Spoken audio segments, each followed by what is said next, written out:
innovation like Fluent for aerodynamics or LS-Dyna for crash or HFS for electromagnetics. So essentially what we are doing is bringing the physics of the world around us, powered by AI, along with the chip design in this what we call intelligent product design, which is silicon design. So the chip inside any complex design, software enabled, so you can do software updates, over-the-air updates, and AI driven. So that's sort of the context, and we are a $10 billion company with a market cap of about $100 billion. So the agentic AI part is the following, that the pace of innovation in the world is changing. You used to design a new car every 7 years or maybe 5 years. That pace of innovation, like Tesla, Elon Musk said, we have to do it every year. Every year they want to bring a new car to market. Or NVIDIA Jensen, right? The chip design used to be every 3 years. NVIDIA Jensen says you have to do it every year. So the pace of innovation is becoming faster, and the complexity. You used to have a chip with maybe 1 million transistors. Now it's a billion transistors. It's a trillion transistors. It's incredibly complex. And then you have the chip with all the complicated system. The complexity is so hard that you used to have human designers at the Qualcomms, NVIDIAs, etc., right, who could use those things using the Synopsys tools. You cannot do that anymore. It is very, very hard. That's where agentic AI is coming in. So at Synopsys, what we have created is agentic engineers. These are like human engineers that are not trying to take the jobs of human engineers away.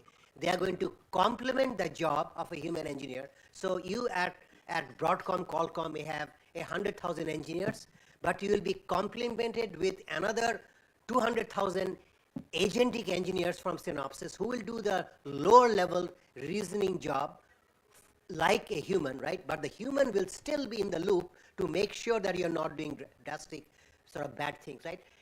This is the incredible opportunity. But as the world talks about agentic AI in the world of large language models and data and words as tokens, our world is what we call physical AI, which is physics, and is the physical AI part where we are applying our agentic engineering technology to. Very, very exciting area. That's great, and I love how you described the human engineers being complemented by, not replaced by, the agentic AI that's helping them be more efficient and do their jobs better.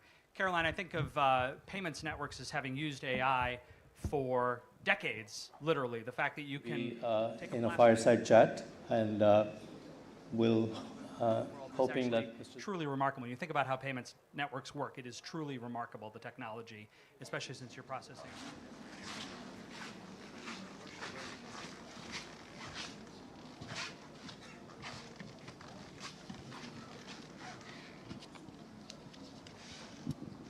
So welcome, Professor Benjo.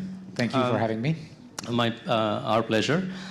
So you are the most cited computer scientist, and I looked it up. You're actually the most cited living scientist today, and have played a unique role at the global science policy interface, including through the UN Scientific Advisory Board and your leadership of the International AI Safety Report. So from your perspective, how do these science policy interfaces actually work in practice, and where do they add the most value? So it's tricky, right? Because there are many different views, especially different interests in business, in different governments, and the role of science, the role of the kind of synthesis of science that we want for the UN panel, that we have sought for the AI safety report, is to try to make it, to provide a shared understanding as a basis for those political discussions, and not be influenced by, as much as is humanly possible, by those tensions that exist in our societies. And I think it's particularly important because maybe unlike in the case of climate, the scientists themselves don't always agree on what to expect for the future, or even how to interpret the science that exists. Yeah. And I just want to add something. Yeah. So something that's a little bit subtle about this kind of exercise is to be able to recognize the uncertainty and the divergences that exist, and where is it that scientists agree, where is it that the evidence is strong, where is it that we have clues that matter. Like, even if we're not certain about a particular risk, we might have clues about it. But if the risk has huge severity, in other words, if it does unfold, then it could be catastrophic, then policymakers need to make attention. And it's always difficult when we don't have proof that something terrible is going to happen. Maybe like a good analogy is tipping points in climate, right? Because there's not enough past evidence to be sure that a particular tipping point is going to happen. So the situation is similar in AI in the sense that we don't have the experience of, say, machines that are like really smart and can change society and be even potentially smarter than us. So how can we deal with the right policy decisions? But that's why it is so important to have as neutral and as like fact-based evaluation of what is going on available to everyone, and in a language that is accessible to everyone, and of course for policymakers, which, by the way, is difficult for scientists to achieve. They need help, they need iterations, they need feedback from people who are used to the interface between science and policy. is there anything in particular about the highly technical nature of AI and also the pace of change that makes this interface particularly difficult? Yes. The facts shown in the scientific benchmarks across labs, companies, and academia on AI show very rapid growth of the capabilities of these systems. And that growth is uneven. So we see AIs even surpassing most people on some measurements of capability and being kind of stupid or like a 6-year-old on some other things. So it's very difficult to grasp what that means. But because it's moving so fast, there's always going to be a lag between, even like the scientific papers take time to be written. If there are studies, so think about studies that involve people, that they're going to take months. And so by the time we start seeing clues that there's a potential problem, so you can think of something recent that was not expected, that like the psychological effects on people of these chatbots. We now have lots of anecdotal evidence, and we're only starting to see the scientific studies. And of course, on the policy side, it's going to be even later, because those discussions are going to happen after we see stronger scientific evidence. So there is going to be a lag, and that's a real problem, because things could move too fast for policy to catch up. So maybe that leads well into our next question. We often hear that AI governance is moving too slowly. And from your experience, like, what kinds of scientific assessments or benchmarks could realistically keep pace with this rapid change? Yeah, that's a great question. My opinion on this is that we should be thinking about not just policy in the usual sense of like coming up with principles, but we should try to strive for high-level principles that can be applied without having to go into the details, because the details are going to change. And the second thing is, I think we should strive for technology that are going to help to implement those guardrails in the field, in the deployment of AI, because otherwise there's not enough time to react.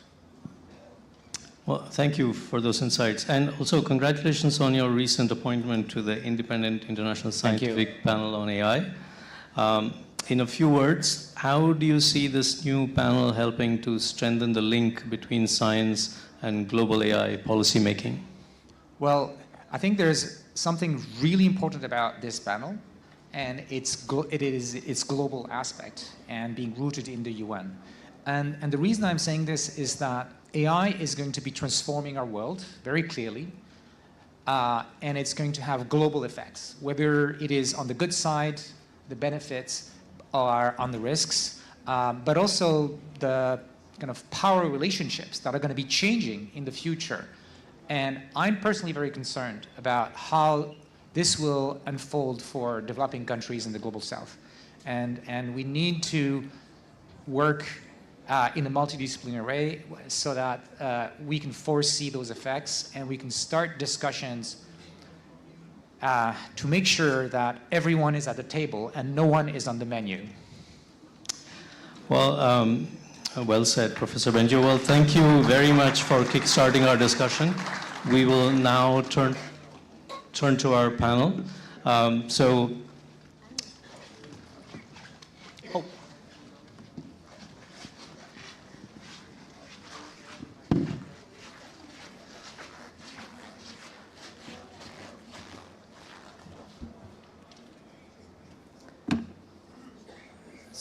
ladies and gentlemen, it is essential that discussions about AI policy include the voices of key industry actors. And I am pleased to invite Mr. Brad Smith, Vice Chair and President, Microsoft Corporation, for his keynote address.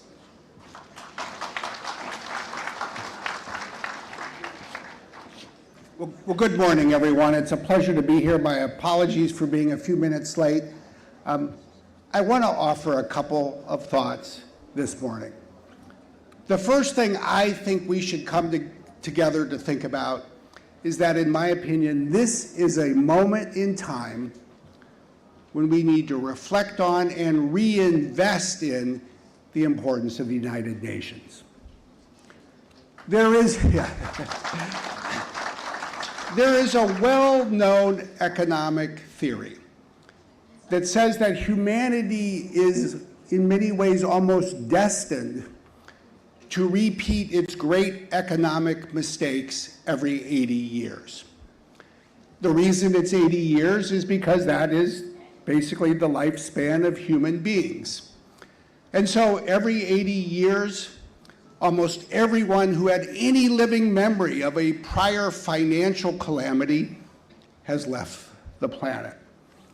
If you look at the Great Recession that started in 2008, what you realize is that it happened 79 years after the stock market crash that led to the Great Depression in 1929.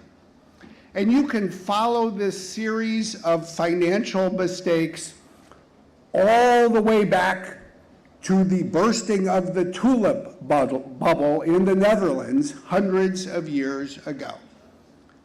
I think there is a corollary worth thinking about. Just as there is a risk that humanity forgets the mistakes it made 80 years ago, humanity runs the risk of forgetting the great successes it created 80 years ago. It was just over 80 years ago that the world came together to create the United Nations. It was, in my opinion, one of humanity's greatest accomplishments of the 20th century. It is a unique organization in a very imperfect world. And so, of course, on any day in any year, it is possible for anyone to blame the United Nations for the imperfections that we see all around us. But the truth is this: those imperfections are fewer and their consequences are less disastrous, in my view, because of the United Nations. And one of the great things about working at Microsoft in a job like mine is that I get to work in a global organization. We have subsidiaries in 120 countries. We do work in 190 countries. We see the world. It turns out that everywhere we go, we see the United Nations. Sometimes it's the United Nations Development Program working to foster economic development. Sometimes it is UNHCR helping refugees. Sometimes it is the UN Office of Human Rights seeking to protect human rights. But the truth is, if there's a problem, the United Nations is almost always part of the solution.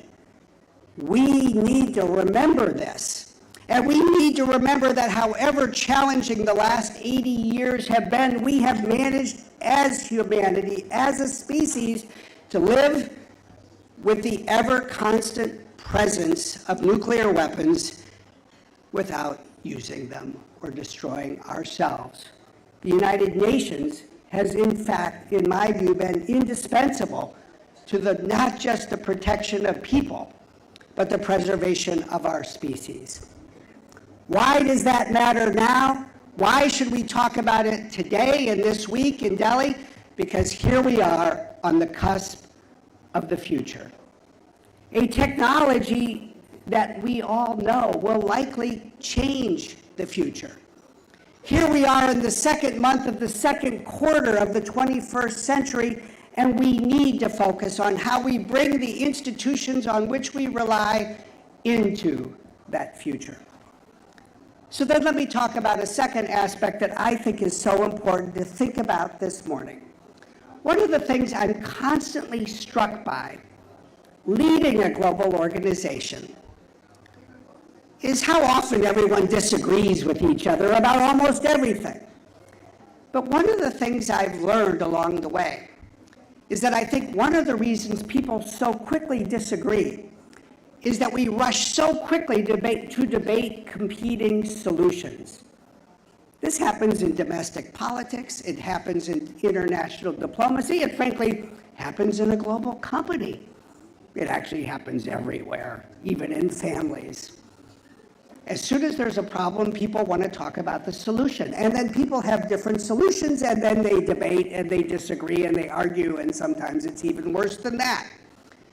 One of the things I've learned is the reason people so often disagree about the solution is they don't have a common understanding of the problem.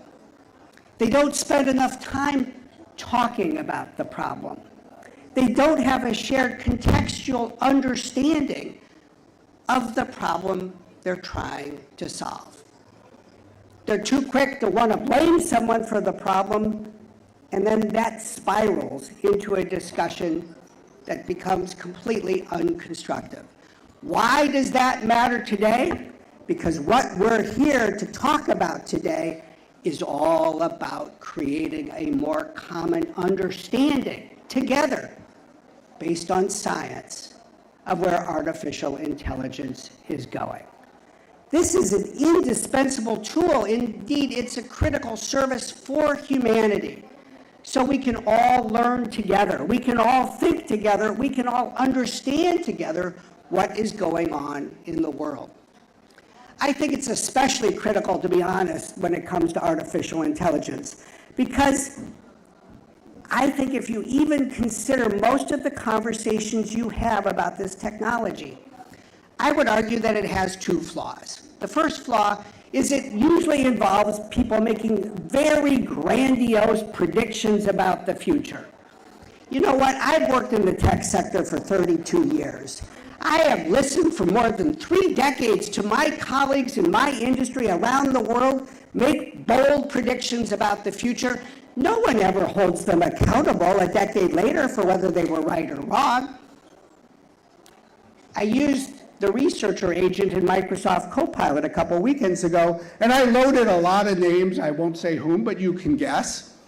And I said, look at all the predictions they made about all the technologies, and look at the predictions they made about when these technologies would come to do something or another, and give them a grade. The average grade was 25%. You couldn't even get close to the top of failing. You were at the bottom. So let's just understand one thing together. There is no such thing as a crystal ball. In a world where a data center is like a country of geniuses. But as I mentioned yesterday, compared to the people who lived in the Bronze Age, we're all geniuses already. What that should remind us is that human capability is neither fixed nor finite. And so what really matters is, in my opinion, is not whether we are going to build machines that are smarter than humans. Yes, in some ways we will, but how will we use those machines to make people smarter, to help us do what we need to do That is what this effort is all about. Let's harness the power of science to build a common understanding of what is changing each year, and then let's connect it with the global dialogue on governance so we can pursue policies that will ensure that this technology serves people.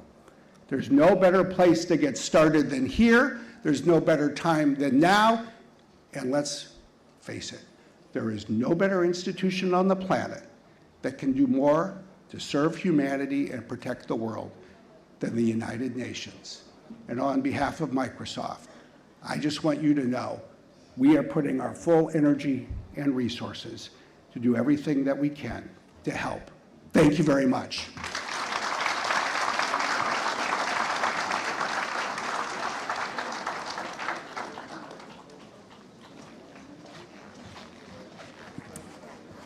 Thank you, Mr. Smith, for those insights on responsibility, accountability, and the role of industry. We now turn to our panel. Our panel brings together scientific leadership, public policy expertise, and international coordination.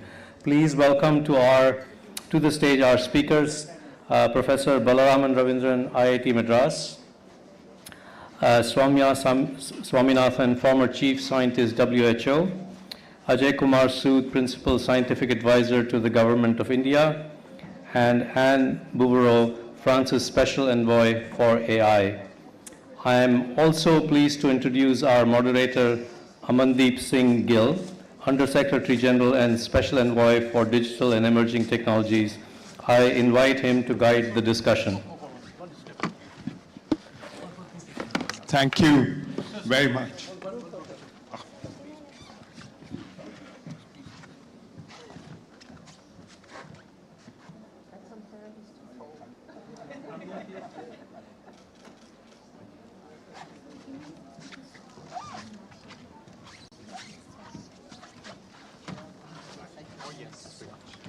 Thank you very much. Thank you, Anil, for leading us, and for those who've not read his book, The Elegant Math Behind Machine Learning, please do have a go at it. We cannot govern something that we don't understand. So something as simple as, like, if 90% of AI is matrix multiplication, 0.01%, as he was explaining, improvement in efficiency of matrix multiplication has huge energy implications. So I want to welcome our esteemed panelists. The stage has been set by very inspiring keynotes and a fireside chat. So we will dive straight in. And since we are running a little short of time, I'm going to compress the two rounds into one rapid fire round. So all of you have worked on or are working on the science policy interface. And my sense is that there is a loop here, that there is a loop between science and evidence and policy. And we want to explore that loop today in the context of the significant development of the setting up of the International Independent Scientific Panel at the United Nations. So I want to start with you, Soumya. You were the first chief scientist, first woman chief scientist at the WHO, and worked at a very difficult time during the COVID when evidence, trusted evidence, was so critical. So in your view, what makes this evidence that comes from science trusted and actionable for policymakers? Thank you. I think that's quite a difficult question, because I don't know if we know the answer, but we did learn a lot of lessons during COVID, and it was very clear that on the one hand, trust in science, and we saw countries where the leadership was led by science, led by scientists, and good public health policies were made based on data and evidence, and these were iteratively improved or changed based on the evolving evidence. Because I think in a way AI is like COVID. The evidence is very rapid. The field is moving so rapidly. In COVID, we had to review a couple of hundred publications every day to understand what was happening on different aspects of the virus, on the immunology, on how vaccines were working and drugs, and we had to make recommendations based on the best available evidence that day. I think we may be in a similar situation with AI, and it's wonderful that the UN has now set up this body, which I see as something like the IPCC. I think we do need global governance. We need something like, we're talking now about preventing future pandemics by sharing data on pathogens, making sure that we have protocols in place where countries are willing to share that data, and also, of course, to share the tools, the vaccines or drugs when they become available, when or in case there is another pandemic. Similarly, I hope that this scientific body that's been set up by the UN would also establish systems that would link to national bodies and systems, and that would ensure the voices of all are heard. So one of the things during COVID was some of our recommendations were relevant in high-income countries but not in low-income countries, because the context is very different. And the WHO was criticized for this, I think rightfully so, and we need to learn from those mistakes. So it's the voices, for example, of women, a low-income woman, a farmer in a remote place is going to use technology very differently from a large farmer with access to lots of machines in Europe or North America. So if AI has to work for everyone, then we need to make sure that those voices are heard. And ultimately, I think that loop you talked about, sometimes policy is made in advance of evidence. You have to, you can't wait. But the policy must change. It must ask for the relevant evidence and be able to adapt when that is clear. Thank you very much, Soumya. I'm going to come to you, Ravi, Professor Balaraman Ravindran. Now, as AI policies begin to take shape, and you've been involved in some policy making yourself, what signals from regulators or public sector users should most urgently guide future AI research priorities? So in a sense, the loop coming back into research. So, thank you for that question. So, I mean, AI right now, right, especially in the global south, so we don't completely understand the implications of adopting AI and how is it going to affect, the society, the people, livelihood, and everything. Right? In fact, I also feel that we don't have enough evidence about how AI is even affecting the social fabric, because how are children getting increasingly isolated with the adoption of AI, right? And whether the effect is uniform between cities and in rural India, because the cultural setup is very different and so on and so forth. So if the government, as we heard our Honorable Prime Minister say yesterday, should focus more on youth, right, and the impact of AI on youth, what is the evidence do we have about what is happening in India, right? So we hear stories about, how there is dependence of on AI models of children and also of people who are, mentally challenged and so on and so forth, who are under stress.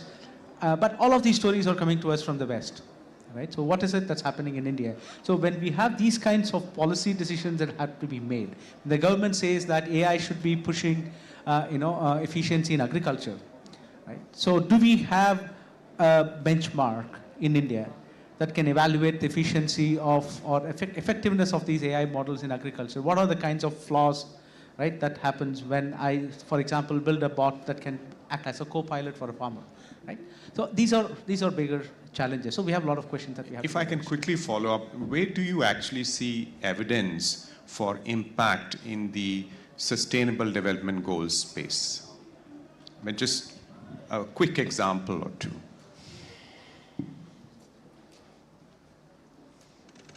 So,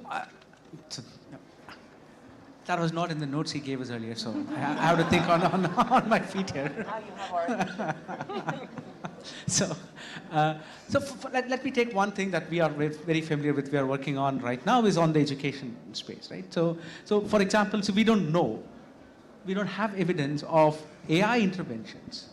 How likely is it to change student learning behavior? So we have done some preliminary studies. So the author of the study is somewhere in the audience, because I know, because he has been sending me pictures of the stage.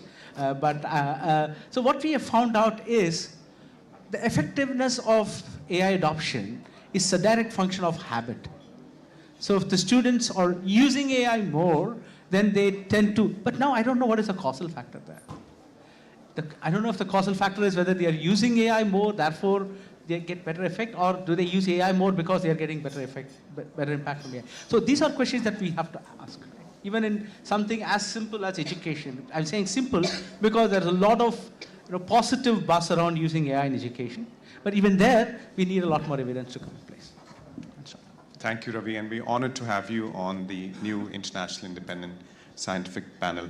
So if I may jump to you, Anne, and you're an AI scientist yourself. You know, all of us know you as the special envoy of President Macron, who made the February summit happen last year in Paris, but you're also an AI scientist. So from your perspective, you kind of lived in these two worlds. So what works best for the interface? You know, what kind of scientific evidence would you take to President Macron if you were to convince him to change the policy? Well, thank you for the question. I studied AI a long time ago, but I'm not really a scientist, but I try to understand, of course. Understanding, I think, is probably the very first thing. And before we move to policymakers, I think it's for citizens, for us as human beings, the things that we don't understand, we tend to be more afraid of. I often quote scientist Marie Curie. She wasn't an AI scientist, but she's one of the brightest scientists that we've had, 2 times Nobel laureate. And there's a wonderful quote by her. She says, she says, nothing in life is to be feared, everything is to be understood. And now is the time to understand more, because of course there are more things we can be afraid of at the time when she was living and now as well. So trying to understand things, having scientific panels is definitely the right thing to do. And we're fully supportive in France of the scientific panel. We're very proud that Joëlle Barral is our nominee. She's a scientist in AI and health and a member of the panel. This is absolutely excellent. So yes, understanding things is absolutely key. And then maybe just a second point, and to give an example of how understanding something or not can lead to very different policy decisions. In the field of AI and work, we've had predictions. I remember in 2013, that was the previous AI revolution, but scientists, I believe at Oxford, said within 10 years, half of the jobs will disappear. We haven't seen that. At the AI summit in Bletchley Park, for very good reasons, we had frontier AI leaders, in particular Elon Musk, saying within 2 years, half of the jobs will disappear. So, of course, the fact that this didn't happen doesn't mean that there isn't a risk for work. Of course, there's a risk for work. But if your potential or probable outcome is the end of jobs, then you need to think about universal basic income. What are we going to do with all the people who don't have jobs? If what economists are saying is that 80% of the jobs will be transformed, then the policy outcome is training, skilling, reskilling, and helping to educate people. That's why listening to economists and having the International Labour Organization and other institutions really follow closely what is happening in which countries for younger people, for older people, for women, for men, for different types of jobs, that's super important. Merci beaucoup, Anne. Merci. And I'm going to turn to you, Professor Sood. You know, you occupy an important position within the Indian system, and you look at science broadly. And India has deployed some of these technologies at societal scale. India stack the digital public infrastructure. So how do you look at the AI opportunity, and importantly, how do you look at AI risks? And how are you prioritizing R&D allocations to harness the opportunities, manage the risks? Thank you for having me on the panel. As you know that all the aspects which you asked, we have had very extensive consultations across all stakeholders, and we came out with the National AI Governance Framework. not the regulatory framework, but how do we really handle AI, all aspects. And there we have looked at how do we enable the compute facility, compute resources to our people, because we are not at the scale when a few trillions of dollars are being invested. So we came out with some framework which we think with public-private partnership, we could enable it. And we could see the results of that within a year as demonstrated in AI Summit, the release of AI sovereign models and so on. Other aspect which is very important, as you rightly said, the risk assessment. So this is where, as had been mentioned, our experience with the digital public infrastructure, which has been rolled on a very public scale, with the safety and security, which is as difficult as in AI. AI, of course, is more difficult. We still do not know the risks. But when we were dealing with the digital public infrastructure, either for the financial transactions or for identity verification and so on, it was a challenge. And that was done by embedding governance through technical design. And this, what we call techno-legal, which Honorable Prime Minister said in the Paris Summit and also mentioned here. So this is where we are suggesting that this could be one way to look at. It's not that everything is laid out. We will need a framework for that. We will need technologies for that. But this is one way which will have a smooth interaction if we can bring this techno-legal framework. Thank you so much for those insights. And now that, since we are running out of time, and I'm going to discriminate against the men on the panel, so my apologies in advance. So I'm going to turn back to you, Soumya and Ann, for like 40-second, 30-second reflection. What do you think in terms of the pace and direction of technology, opportunities, including for accelerating scientific discovery and risk? What would be your advice for the International Independent Scientific Panel? Maybe Ann, you can go first, 40 seconds. Yes, I think AI has a strong potential for helping science. We've seen that with the two Nobel Prizes in physics and chemistry a year back. There's many more areas in science where AI can help. It can only be possible if we have databases of scientific data that are available to the world and that are constructed by scientists and funded by governments and international institutions around the world. So this is a very important topic for research. Thank you, Ann. Soumya, you have the last word. Yes, I agree very much with Ann, and I think that the scientific panel could actually help network many more groups of scientists from around the world, perhaps sectorally, for example, what's happening in health, what's happening in education, what's happening in agriculture, looking at the evidences as they emerge, encouraging research, setting priorities, but also looking at safety and risks, because I think that's going to be very important. There may be unanticipated risks and harms that we have not considered. And of course, equity, being a UN-led panel, ensuring that equity is at the heart of AI and it's being done for public good. Fantastic. Thank you. That's a great closing. Ladies and gentlemen, please join me in thanking our outstanding panel. And we are going to move straight to the closing. Over to you, Anil. Thank you to the panel for a rich and forward-looking discussion. To close this session, it is my honor to invite Josephine Teo, Minister for Digital Development and Information of Singapore, to deliver the closing remarks. Minister Josephine Teo.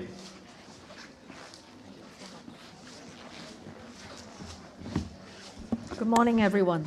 First, allow me to thank the Secretary General for his remarks, and it serves as a very useful guidance to all of us working in this important technology. For the closing this morning, I thought that it would perhaps be useful to offer a perspective from a small state. Singapore has a population of just 6 million people, and more than 30 years ago, at the UN, we became the convener of the Forum of Small States, which still has about 108 members. I will just make 3 points on how we look at developments on this front. The first point is that we believe in AI being used as a force for the public good. But to do so, it is important that we continue to invest in the science that underpins it and ground trust in evidence.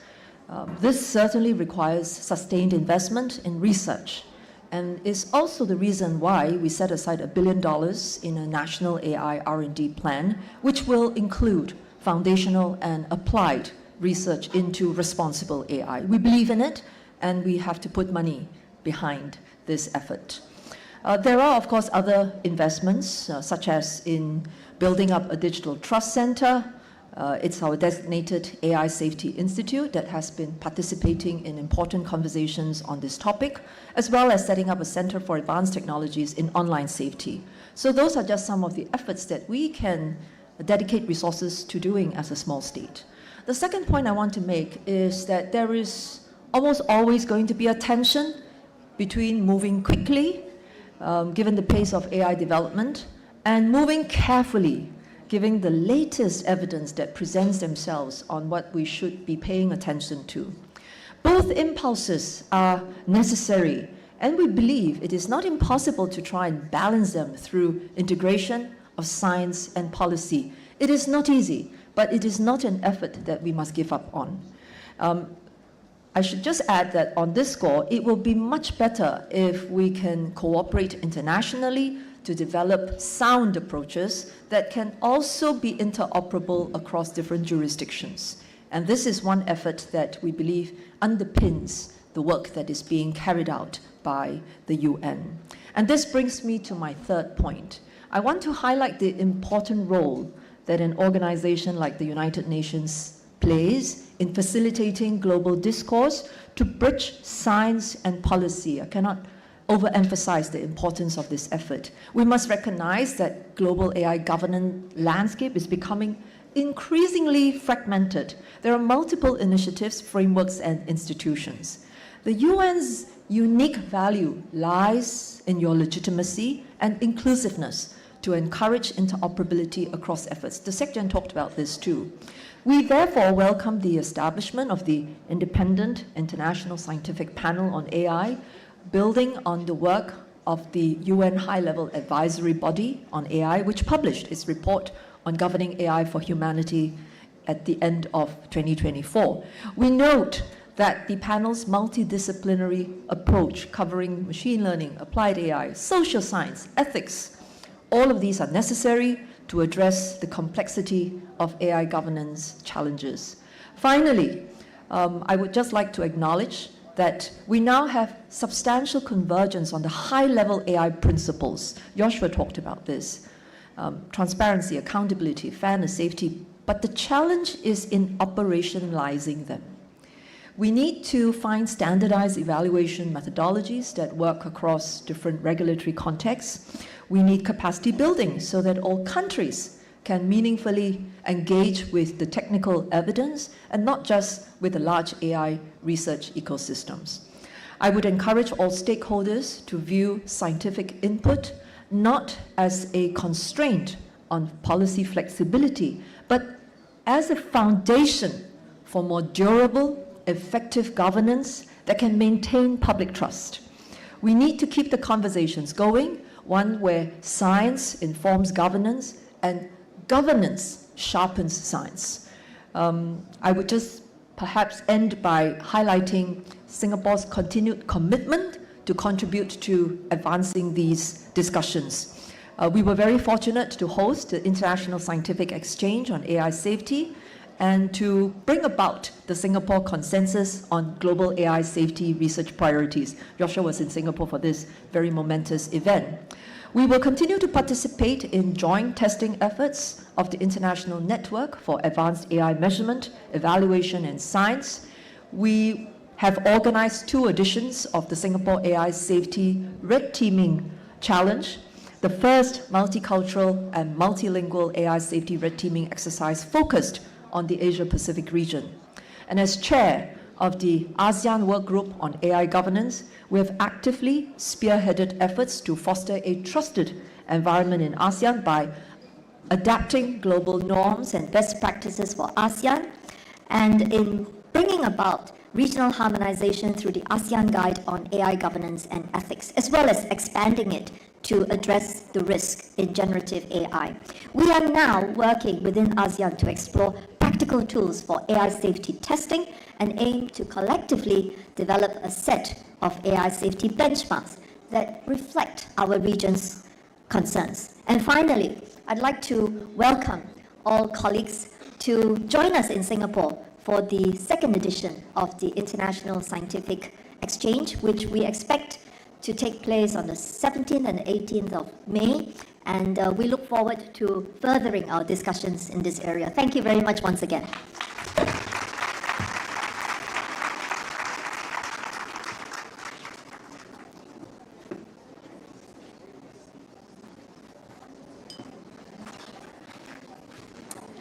Thank you, Mr. Teo, for your closing remarks.